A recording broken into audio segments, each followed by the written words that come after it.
Hey YouTube, it's Anthony. I'm going to make a series of videos on making this Mustang harness from 86 to 93 a standalone harness to be used in classic vehicles such as a Bronco, Mustang, and others.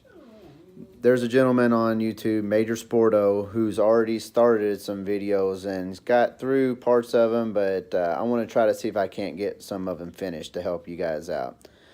I'm not going to go over the tools needed, and I'm not going to go over some of the process that he has already gone over, and it'd be useless to do it. But what I am going to do is to try to get a little bit more detail on some of the harnesses, some of the colors, what they mean, and the layout. I'm also going to give you some advice on some things that I love. One is labeling. I absolutely love to label the wires, the connectors, and even where they lay out in the engine bay or on the engine itself. It makes things a whole lot easier when you go back to install them, and if you have a problem later, it's easier to troubleshoot when you know what each one goes to. So I've already done a harness. I did this harness before I realized that Major Sporto had done a series 2 of his videos. Go and look at those videos. They're pretty informative and they give you a lot of information to start off with. I know some people will start and they've gotten hung up because those harnesses aren't finished yet. So I have one that is finished. Again, I've already done it. It's not going to help you out much, but I'm going to show you what I mean about the labeling that I love to do. And again, if you guys have any questions, put them in the comments. Comment if you like it, comment if you don't, because that's how I can make better videos.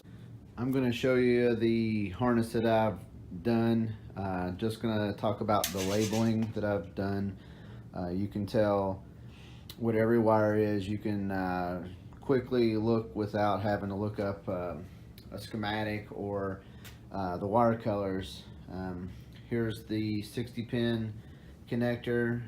I've got the EEC relay right there, and we'll be wiring in more relays for the oxygen sensor power, the power for the computer, and so on and so forth. There's our grommet, and here's some of the other stuff in there. I'm looking for a harness now. They're a little bit more difficult to find than they used to be, but if anybody wants to donate a harness, I'll pay for the shipping, and we'll go through it, show everybody, and then I'll send it back to the person so they can get this pretty much done for free. So if you want to holler at me, just throw it out there on the comment section or send me a message. Thank you. See you YouTube. Bye.